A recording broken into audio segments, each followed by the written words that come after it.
Today on Blue 58, what a way to open 2023. The Packers controlled their game against the Vikings start to finish and now control their own destiny as they attempt to finish off an improbable run to the playoffs. Let's talk about how it all went down. Blue 58! Hello and welcome to another episode of Blue 58, the one and only podcast of thepowersweep.com. I'm your host, John Meerdink. Very happy to be with you here for another episode. I hardly know what to say. I feel like I just sat down and watched an action movie that needs no recapping. It's something that a reviewer would call, like a real hack reviewer would call something like a thrill ride from start to finish, or a thrill a minute, or something like that. Something where they make sure that they get their pull quote on the review poster, or in the TV commercial, just so you can say that you were influential in the marketing somehow. I don't know.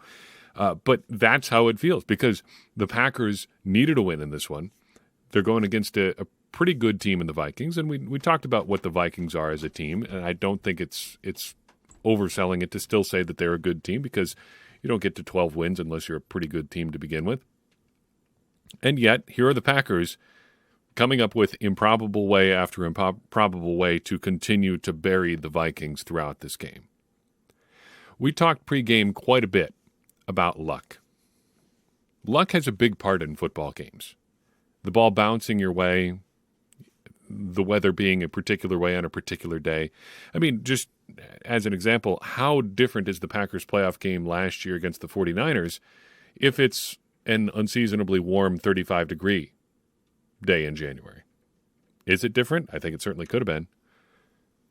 Luck has a way of shaping football games. And don't think of this as me saying the Packers were lucky today, but things broke the Packers' way, and they were prepared to take advantage.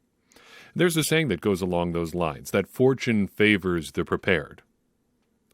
I've always believed that in football and in life, there is an element of making your own luck. You play hard, you go hard whenever the ball is live, and things are eventually going to break your way.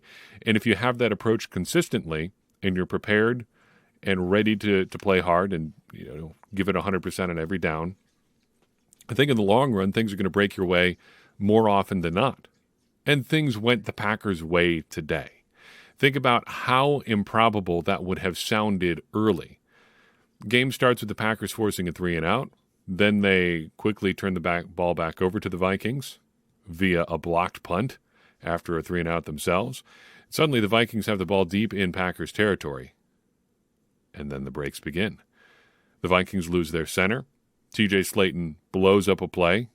The Vikings have to settle for a field goal. And from there, you've got Keyshawn Nixon taking a kickoff back for a touchdown. The game's on from there. Incidentally, I said pregame that I thought the Packers should try to get up 40-0 to force a comeback. They got up 41-3 in this one. Close enough. Let's call it that. Overall point here, though, is that the Packers made their luck. They were prepared to take advantage of these situations. The Vikings center goes down, more pressure up the middle. And pressuring Cousins forced a lot of bad throws, and the Packers caught them and, more importantly, did things with them. They ended up scoring 28 points off turnovers in this game, including one amazing return for a touchdown by Darnell Savage. They made a ton of plays on the ball in general.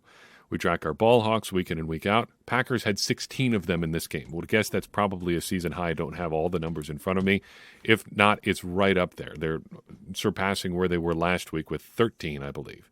They also executed very well on offense. We talked last week about their tendency to have great game-ending drives, how that's been a consistent feature of Aaron Rodgers late in his career, especially under Matt LaFleur. Well, they functionally had another one of those this week in the third quarter. So Kenny Clark strip sacks Kirk Cousins. And by the way, just as an aside, those front side strip sacks are my favorite. It seems like anybody can come in from the backside where the quarterback's essentially blind to you coming up and just slam his arm as he's going back to throw. Doing it from the front side is hilarious because you basically just walk up to the guy and go boop, and the ball is out, and away you go. And that's what Kenny Clark did to Kirk Cousins today. Anyway, that happens.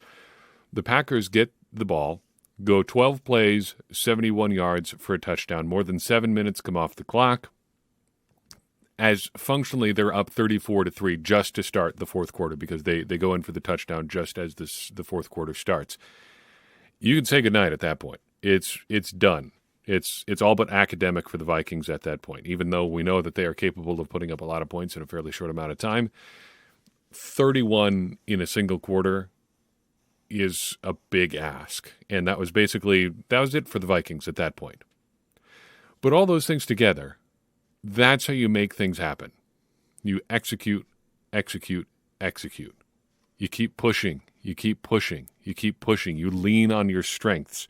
You attack where they're weak, and you execute, again, at a high level consistently. That's something that we haven't seen throughout an entire game from the Packers. It feels like all season. The Packers have pushed teams around now. They have beaten teams that they're supposed to beat. But this is the first time this year where they just took somebody out back and beat them up. Just hammered them start to finish. You think about the good to great Packers teams of the Rodgers era. 2010, they beat teams like that fairly regularly. In fact, this game reminded me quite a bit of the game just prior to the bye where they just destroyed the Dallas Cowboys. Wade Phillips was either fired right after that game or a couple weeks later. In the relatively shortly after that game, that was it for Wade Phillips in Dallas. Incidentally, that was another game where the Packers had a touchdown in all three phases. The Packers scored plenty on offense, obviously, but they got a fumble return on a kickoff from Nick Collins, and Clay Matthews scored on a pick six late in that game as well. But good teams are capable of doing this. The Packers did it in 2010. They did it a lot in 2011. They did it in 2014. They did it in 2020. They did it not quite as frequently in 2021, but they still did it. Just beating up on teams. And this is the inverse of that is kind of why people have criticized the Vikings a lot. They don't have a big point differential. They're not beating up on teams a lot. But this is that sort of authoritative win that we've been looking for from the Packers basically all season long. And as a result, they control their own destiny. They controlled their own luck. Because you keep doing what you're supposed to do, good things are going to come your way. 3 good things from this game. First and foremost, special teams were special in this one. Outside of the block punt, I don't know what else you could have asked for. And that's saying something, because a game in which you give up a blocked punt, one that set up your opponent a yard or two away from a touchdown, that feels like a pretty big negative at that point. But you get a 105-yard kickoff return, and the TV angle on that one was incredible, because looking at it from behind the play, Keyshawn Nixon running to you, you could see basically as soon as he had the ball that he was going to have a gap in the middle. You seal off a little alley up the middle there, and it's him and the kicker to beat, and that's exactly what happened. But on top of that, you get a 56-yard field goal from Mason Crosby.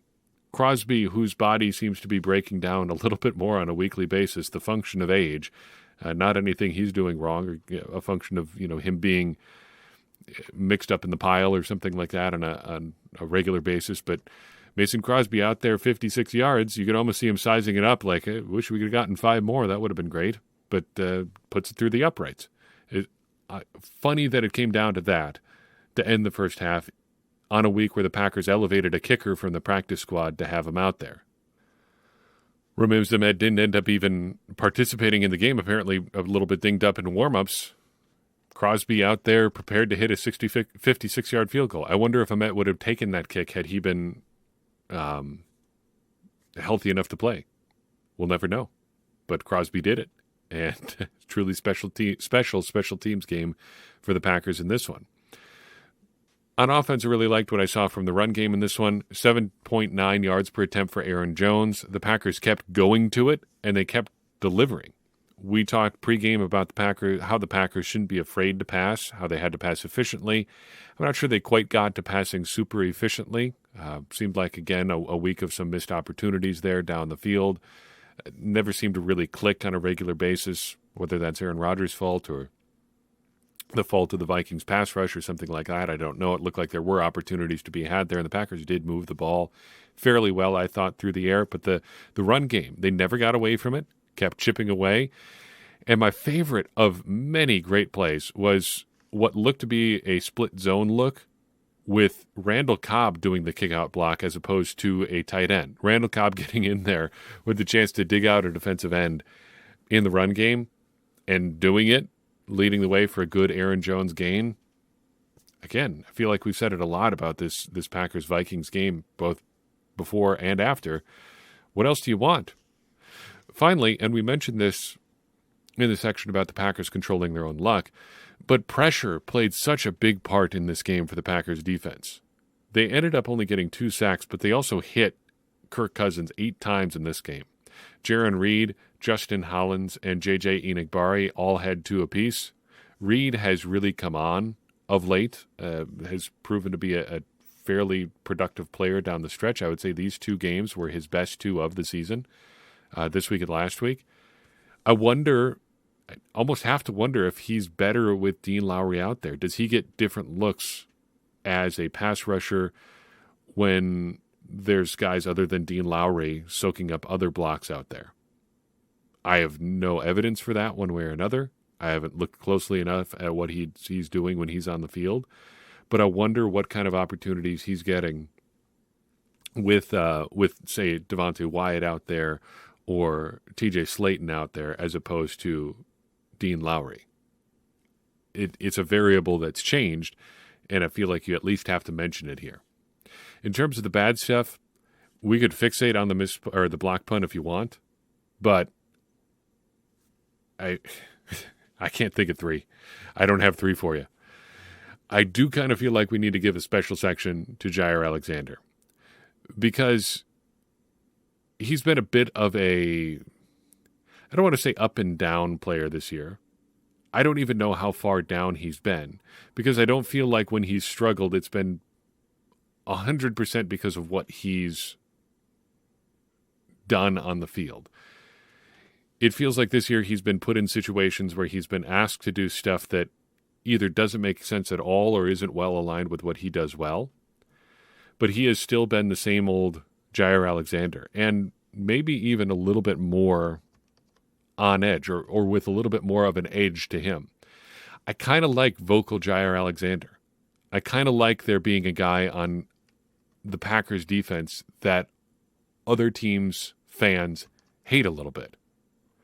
Because I feel like if they're capable of annoying other teams' fans, they're probably capable of annoying other teams' players too, in a good way. And I think that proved to be the case against Justin Jefferson today. Jaire Alexander was talking a little bit coming up to this game. I think he handled things generally pretty respectfully. I mean, people have always said great things about Justin Jefferson. I've said good things about Justin Jefferson. Justin Jefferson is a great player. But Alexander wants to remind people that he's a good player too. And he's more than willing to go out of his way and explain to you why he thinks he's a good player. That's his right, as long as he backs it up on the field. It ends up being empty talk pretty quick if you can't prove to people why they should be watching you, in addition to watching this other great player do his thing on the other side of the ball. And he delivered. He's out there trash-talking Jefferson from the word go. He's out there mimicking Jefferson's signature celebration. If you get to the point where you have a signature celebration, maybe rethink your life a little bit. I don't know. That's just, there are other things to worry about as far as your personal branding goes. And make it better than that, please. But he's talking the talk and walking the walk and looking like a guy who deserves to be the highest paid cornerback in the league. For whatever reason, whether it's him not playing well or not being in a position to play well or whatever, he hasn't looked like that for a lot of the season. Now he does. Today he did. And it was a big part of why the Packers were able to do what they did. So what does it all mean? It's very simple. The Packers have one game remaining on their schedule. If they win it, they're in the playoffs. We've been in the end game now for a while. And I'll return to that metaphor again that we talked about last week. The Packers are in the situation where they know exactly what they have to do. It's been about them winning now for a month. They had to keep winning and hope the rest of whatever fell their way. Whatever had to happen was going to be out of their control anyway. So they just had to focus on their own business. Beating the teams in front of them, beating the Bears, beating the Rams, beating the Dolphins, beating the Vikings. They have done all those things, and they've earned themselves a heck of an opportunity here. Should the Packers be viewed as a Super Bowl contender? I don't know. Probably not. The NFC still seems pretty vulnerable. And this, kind of taking the long way, was kind of the Packers' plan this year anyway. They knew they were going to need some time to get things together. It came together, I think, a little bit later than we would have anticipated. But it has come together. And now they've got a chance to win and get in. So who's it going to be? The Detroit Lions. I would guess this game probably does get moved because we're looking at a quasi-playoff game already in the works for Sunday Night Football next week. As of right now, according to the Packers' own website, we technically don't know when this game is going to be at all. It could technically be Saturday for all we know. I hope it's not. I have other plans for Saturday night. I'll move them around if I have to.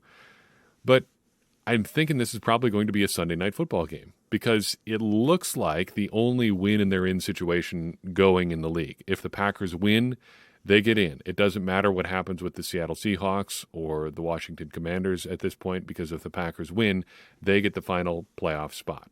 If they lose, Seattle can still get in. Detroit can obviously still get in. But there are other games that become interesting if the Packers lose. But if the Packers win, they get into the playoffs. And I think if you're trying to get to a situation where everyone is watching or most of your audience is watching one game, this is what you do. And I think that's probably what's going to end up happening. I don't really, have a strong preference either way, but I think that would be a lot of fun. Either we end the season with a primetime game, the Packers earning a playoff spot, or we lose in primetime, and that's it for the season. I kind of think that's how I want to go out. And that, too, kind of calls back to where we were at the preview. What else do you really want? Sure, wire-to-wire dominance is fun. It's a lot less stressful. But from an entertainment perspective, I can't say the last month has been boring. And now here they are, one game away from getting into the postseason tournament, and who knows what happens from there. Let's talk about the rookies tonight. Quay Walker, 4 tackles, 4 assists, 1 pass defensed. Did have the personal foul for tackling too hard here in the Tissue Soft National Football League. I have a thought. If you don't want to get tackled too hard, don't let yourself get caught by a guy who's bigger and stronger than you. Seems fair to me.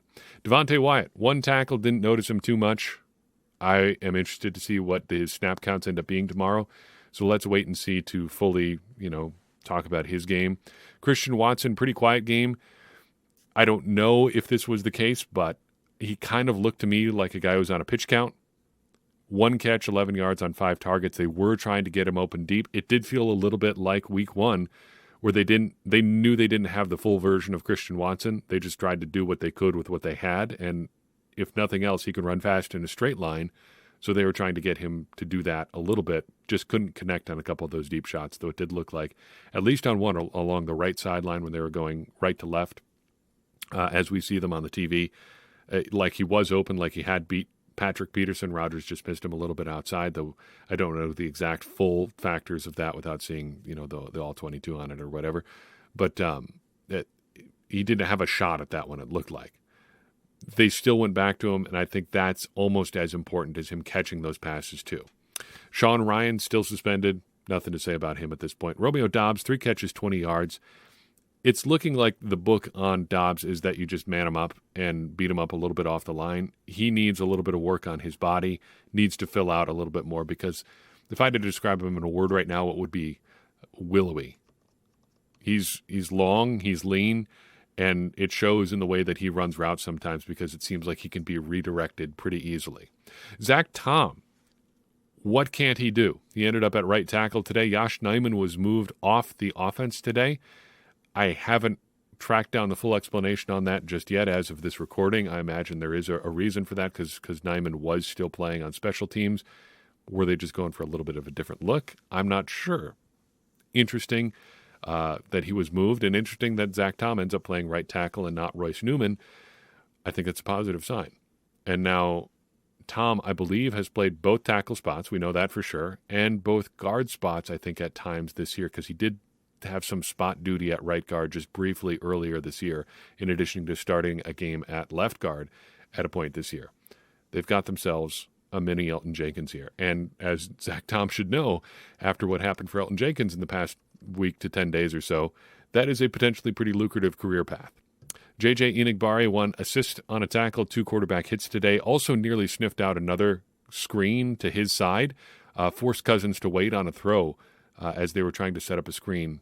Enagbare had sniffed it out and was in the throwing lane briefly before they kind of reset and still got the throw off. But it shows that he's playing pretty smart. Tariq Carpenter, 2 tackles on special teams, up to 6 now on the season.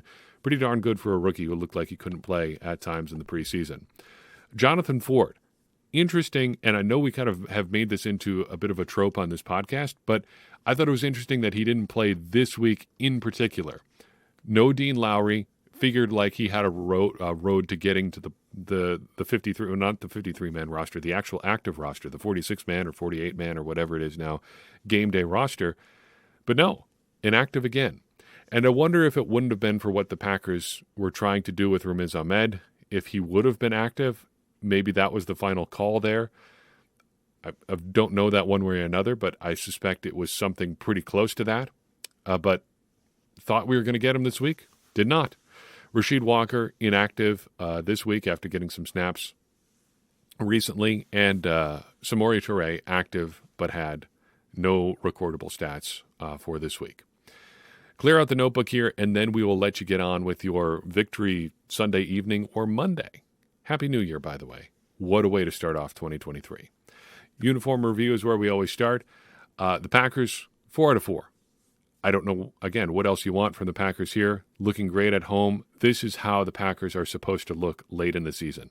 Under the lights, a little bit of chill in the air. You can see their breath on the wind. Perfect. No notes. The Vikings. I'm not really sure what to make of the Vikings. I don't hate their uniforms. They're much better than what they had, say, like 90s era Vikings. Their matte helmet, I think matte finish helmet, I should say, is, for my money, one of the best in their league. In the league, the horn motif, I mean, if I didn't hate the Vikings, I would probably like that a lot more than I already do. And I think it's still a pretty good-looking helmet. Overall, this is probably their second best look of their current uniform set, the white over purple. I don't hate this shade of purple as much as some of their older stuff. I think it does have to be used sparingly. Ideally, I would like to see them go with their white over white uniforms on the road, probably purple socks. That feels like the right amount of Vikings purple. Some on the sleeves, some on the numbers, some on the pants, and then on the socks. I wish they would do that. Here, it's a 2.75 out of 4 for me. That's about as good as I think the Vikings get.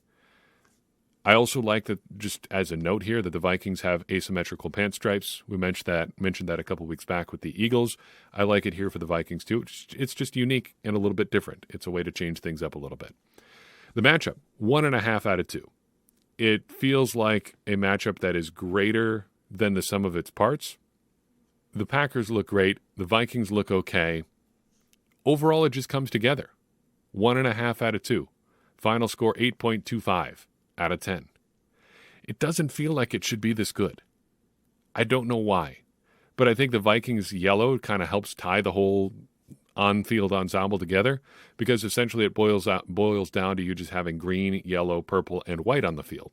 Just 4 colors, as opposed to other team matchups where you get 5 or even 6, depending what schemes other teams are using.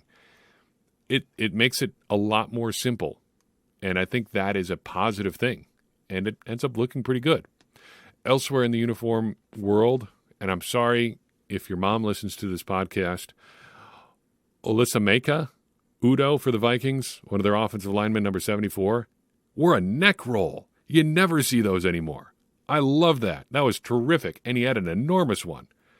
Some of these guys back when I grew up watching football, early, mid-90s through the 2000s, Looked like they had an entire couch back there. You hardly ever see it anymore. But here's Mr. Udo out there wearing one on a nationally televised CBS broadcast. It's a late Christmas gift just for me. Love to see it. TJ Slayton, I want to mention him just for a second here. He's coming. He is growing into something. His role, I think, is still a little bit unclear on this year's team. I'm not really sure what the ideal role is for him. But as a player, he's starting to grow into a guy who's going to affect the game when he's out there, whatever role you have him in. He is big. He's a good athlete. His play strength is starting to line up with his testing strength. He's understanding what it takes to be an NFL defensive lineman. And I think in this game you really saw that either by decision or just by raw physical ability, he knows when it's time to just hammer the guy in front of him. He knows when he has the guy across from him outclassed, and he did it a couple times against the Vikings. I thought it was a terrific game from him, and I'm looking forward to seeing what he can do, perhaps in an even bigger role in 2023, because the little glimpses that we've gotten of him in 2022, I think, have been very, very promising. I know that's a pretty short notebook session, but I think that's about it. Kind of an interesting game in that everything that happened was just there in front of you. Keyshawn Nixon, big return. That's pretty cool. Bunch of interceptions. Each of them pretty cool. You don't need to dig deep to find the cool stuff there. Pretty easy to understand game. A lot of big plays by the Packers, and it's a 41 to whatever win. I stopped counting after 41-3 because I didn't care after that point. You knew the game was well in hand, and whatever the Vikings end up scoring is what they score, because they were scoring on Corey Ballantyne and Rudy Ford. What was it, 41-17? It ends up being because they got two scores on those guys in the Packers secondary. I mean, those are two essentially special teamers. Good for you. Great. Excellent. Awesome. Minnesota, you scored on two guys that usually aren't even out there on defense. Their entire purpose in Green Bay is to cover kicks and occasionally return them. Good. Whatever. But the big stuff, the cool stuff, all easy to understand. The Packers execute. Jaire Alexander looks amazing. And it all comes together to put the Packers one win away from making it to the playoffs. What a journey. And I'm more than happy to eat a couple helpings of the humble pie that come with essentially writing them off 6 weeks ago. Hey, proving me wrong. They're playing for a playoff spot next week, and I'm excited that we get to watch it together. Thank you so much for tuning in for this episode. Thank you so much for joining us for the year 2023. I'm really excited for what's in store from the Power Sweep and Blue 58 this year. If you're a member of our Patreon, you're going to be getting our state of the site and podcast email or post at some point this week or next, depending on how my life shakes out, just with what I've got going on coming off the holidays. But I'm excited to talk about some of the things that we're going to be doing this year. I want to grow this entire operation. I want to do more. And whenever that part of it starts, when this Packers season ends, I'm excited to keep working and to get to work on some new things, because this has been just an incredible journey since we started this in 2016, and it continues to be rewarding and fulfilling and exciting to do, and I'm excited to do it some more in 2023. If you enjoyed this episode and you enjoy what we do at the Power Sweep and Blue 58, do me a favor and share it with someone you think would enjoy it too. That's going to help more people find the show and get more people involved in this conversation that you and I are having about the Green Bay Packers, which in turn is going to help all of us, me included, become smarter Packers fans. And as I always say, smarter Packers fans are better Packers fans, and better Packers fans are what we all want to be. I'm your host, John Meerdink. We'll see you next time on Blue 50.